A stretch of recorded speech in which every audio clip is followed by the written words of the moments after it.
Halo semuanya, bertemu lagi dengan saya. Hari ini kita akan mempelajari tentang reproduksi pada tumbuhan dan hewan. Kompetensi dasarnya yang pertama adalah memahami reproduksi pada tumbuhan dan hewan, sifat keturunan, serta kelangsungan makhluk hidup.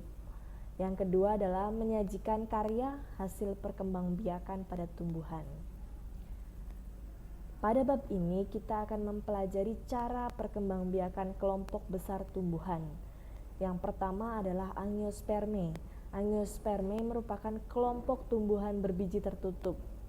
Yang kedua adalah kelompok Gymnospermae, merupakan kelompok tumbuhan berbiji terbuka. Yang ketiga adalah Pteriodophyta, merupakan kelompok tumbuhan paku. Dan yang keempat adalah Bryophyta, merupakan kelompok tumbuhan lumut.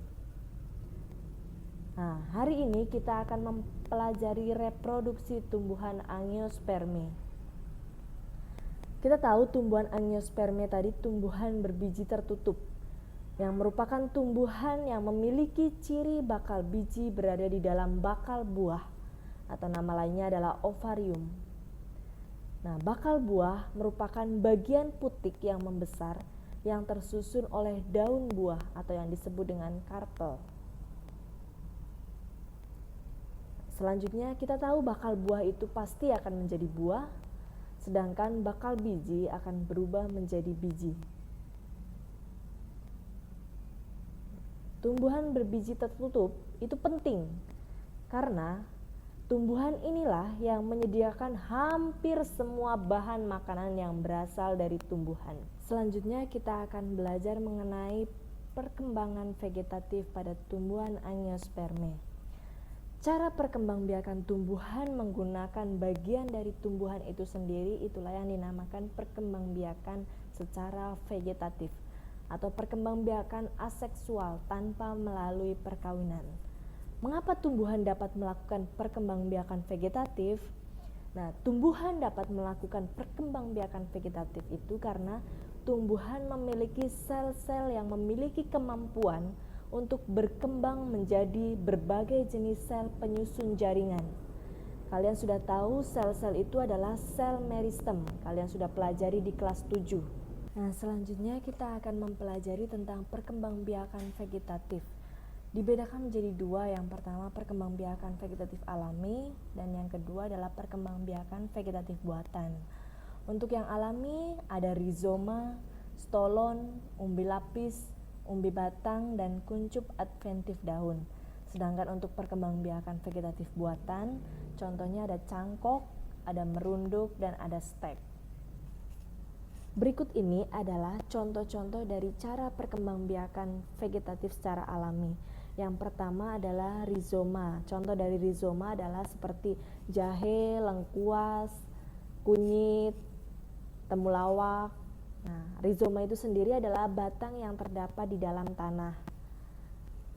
Nah, gambar yang kedua adalah gambar stolon. Stolon merupakan batang yang menjalar di atas tanah. Ini biasanya terdapat pada tanaman stroberi. Nah, yang ketiga adalah umbi lapis. Contohnya adalah pada bawang merah. Kenapa disebut sebagai umbi lapis? Karena memperlihatkan susunan yang berlapis-lapis pada daun yang menebal. Gambar yang keempat adalah contoh dari umbi batang. Ini adalah tanaman kentang. Nah, yang kelima adalah tunas adventif. Dan yang keenam ada tambahan satu lagi, yakni umbi akar. Umbi akar contohnya pada tanaman wortel dan tanaman singkong. Selanjutnya ini adalah contoh dari cara perkembangbiakan secara vegetatif buatan. Yang pertama adalah mencangkok. Mencangkok itu dapat dilakukan dengan mengelupas kulit suatu batang tanaman, lalu membungkusnya dengan tanah dan sabut kelapa atau plastik, yang nanti akhirnya akan mengeluarkan akar.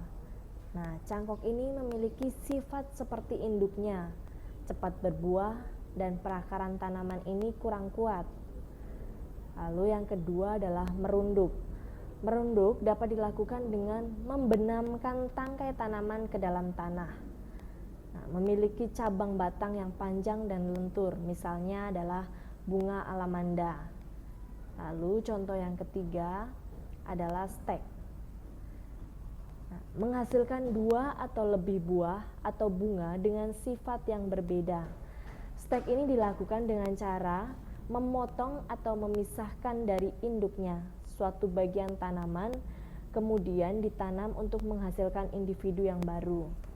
Nah, ini mata tunas dari jeruk yang berbeda dengan batang. Ini contohnya pada jeruk. Stek ini digunakan oleh petani untuk mendapatkan tanaman yang unggul dari 2 atau lebih tanaman yang sejenis. Ini tanamannya harus sejenis ya. Contohnya pada jeruk atau bunga kamboja bisa, atau bunga-bunga yang lain atau tanaman yang lain. Nah, ini adalah keuntungan memanfaatkan reproduksi aseksual pada tanaman atau keuntungan memanfaatkan reproduksi tanpa melalui perkawinan. Yang pertama adalah dihasilkannya sifat tanaman baru yang sama dengan sifat induknya. Yang kedua, tanaman akan cepat menghasilkan buah. Yang ketiga, tumbuhan baru dengan sifat yang sama dengan induknya.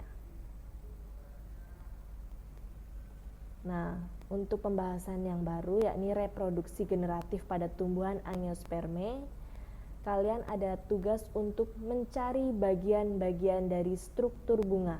Setelah kalian dapat nama-nama bagian bunga tersebut, kemudian jawablah pertanyaan berikut, yakni tuliskan fungsi bagian bunga yang telah kamu dapat tadi, dan tugas ini dikirim ke classroom paling lambat jam 5 sore. Oke, untuk pertemuan hari ini cukup sekian. Pertemuan yang akan datang kita akan membahas mengenai penyerbukan. Jadi tolong dipelajari baik-baik, dan jika ada pertanyaan mengenai pembelajaran hari ini boleh tanya ke Bu Ana lewat WA ataupun lewat classroom. Sekian dan terima kasih, Tuhan memberkati. Dadah.